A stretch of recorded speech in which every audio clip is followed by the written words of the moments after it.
Assalamualaikum warahmatullahi wabarakatuh kepada semua anak murid Ustaz tahun 4. Hari ini kita akan sambung pembelajaran kita dalam bidang akidah di bawah tajuk kufur. Okey, hari ini kita akan tengok apa itu kufur, pengertian apa itu kufur. Okey, kita tengok sini dalam buku teks. Dalam buku teks ni dia tunjuk gambar khutbah Jumaat. Selalunya orang lelaki akan pergi solat Jumaat. Setiap hari Jumaat dia akan ada khutbah atau khatib. Dia akan berpesan. Apa yang dia berpesan? Saya berpesan agar bertakwa kepada Allah Subhanahu Wa Taala dengan sebenar-benarnya dan janganlah kamu mati melainkan dalam Islam. Tengok. Janganlah kamu mati melainkan dalam Islam. Okay, itu pesanan setiap khatib setiap hari Jumaat.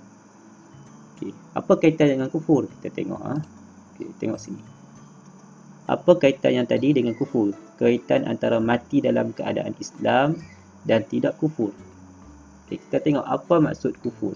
Tengok nombor 4. Kufur bermaksud, kufur ini ialah tidak percaya atau tidak beriman kepada Allah Subhanahu Wa Taala dan Nabi Muhammad SAW. Itulah maksud kufur. Tidak percaya atau tidak beriman, tak yakin, tak percaya kepada Allah, tak yakin Allah itu ada, tak yakin Allah itu wujud, tak yakin Allah itu berkuasa dan sebagainya, dan juga tidak yakin kepada Nabi Muhammad SAW ataupun tidak percaya kepada Nabi Muhammad SAW atau tidak beriman kepada Nabi Muhammad SAW. Semua sekali lah. Jadi kufur itu tidak percaya atau tidak beriman kepada Allah dan Nabi Muhammad SAW. Okey, itu maksud kufur. Jadi betul lah khatib berpesan setiap kali khutbah, janganlah kamu mati dalam keadaan hendaklah kamu mati dalam keadaan beragama Islam dan tidak kufur. Jangan kufur.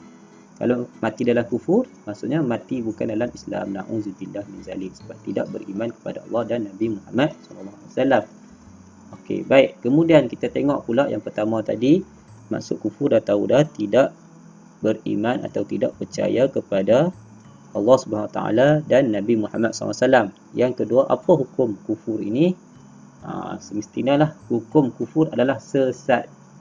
Tidak diterima oleh Allah Subhanahu Wa Taala di akhirat nanti. Dalam surah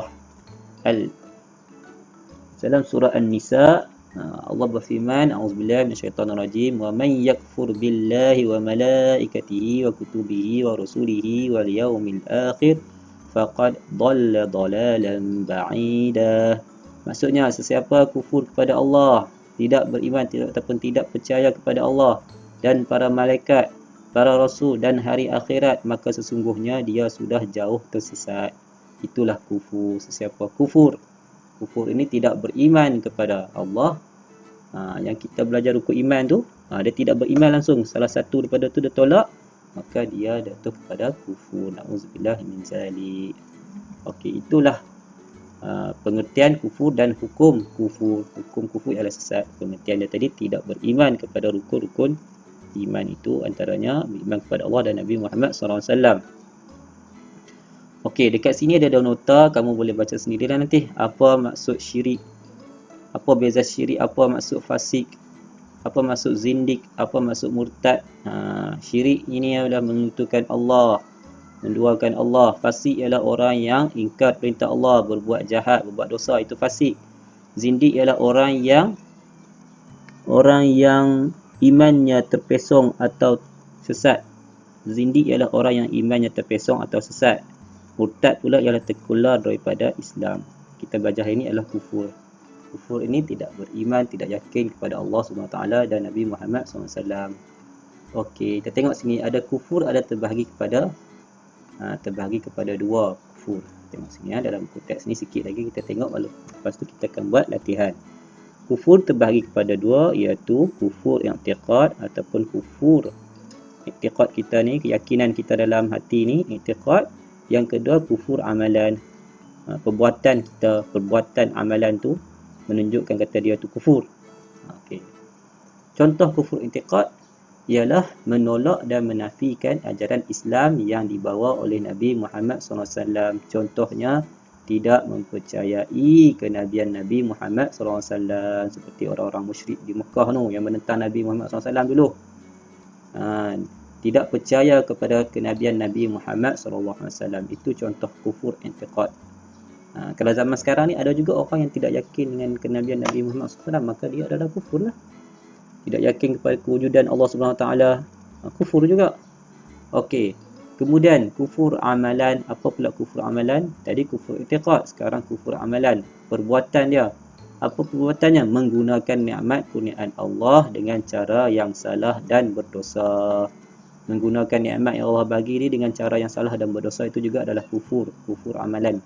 Kufur amalan ni ringan sikit lah daripada kufur i'tiqad ni, tapi kufur jugalah. Contohnya apa dia? Menggunakan duit poket untuk berjudi. Menggunakan duit yang kita dapat, rezeki yang kita dapat ni, kita gunakan rezeki kita ni untuk buat perkara yang diharamkan oleh Allah Subhanahu Wa Taala, seperti berjudi. Itu adalah kufur amalan. Kufur nikmat, selalu orang sebut kufur nikmat. Allah bagi kesihatan kepada kita, kita buat benda yang jahat. Allah bagi tangan, kita mencuri, na'udzubillah min zalik, contohnya lah. Bukan kita lah, orang lain. Itu contoh-contoh kufur amalan lah tu. Okey, kemudian apa faktor yang mendorong kekufuran ini? Boleh baca sini. Contohnya, tidak mendapat didikan agama, tidak mendapat didikan agama, lemah pegangan agama Islam, menuruti hawa nafsu, terpedaya dengan kedudukan dan kesenangan dunia. Hari ini Ustaz nak kamu ingat maksud kufur. Ingat dan fahamlah maksud kufur. Kemudian apa hukumnya? Hukumnya adalah sesat. Kemudian pembahagian kufur i'tiqad dan kufur amalan. Okey, seterusnya kita nak tengok kamu cuba buat latihan dalam muka surat 41 dalam buku aktiviti kamu. Dekat sini kamu boleh jawab soalan sini. Jawab sama ada Jalan Jawi ataupun Rumi. Ustaz bagi pilihan dah. Okey, boleh baca dekat sini. Okey, ini jawapan pilihan dah. Ajaran Islam, amalan, percaya, i'tiqad, iman, mengingkari. Okey, jawab soalan ini dengan betul. Baca dulu baru jawab dengan betul, kemudian tekan gambar hantar kat Ustaz. Okey, muka surat 40, muka surat 40 dan muka surat 41. Tandakan pada pernyataan yang menerangkan kesan kufur dalam kehidupan. Kesan kufur maksudnya kesan buruk lah. Tidak mendapat keberkatan dan keredaan Allah dalam kehidupan. Buruk kan kesan ni? Maka itu adalah kesan kufur lah, tanda right. Contoh.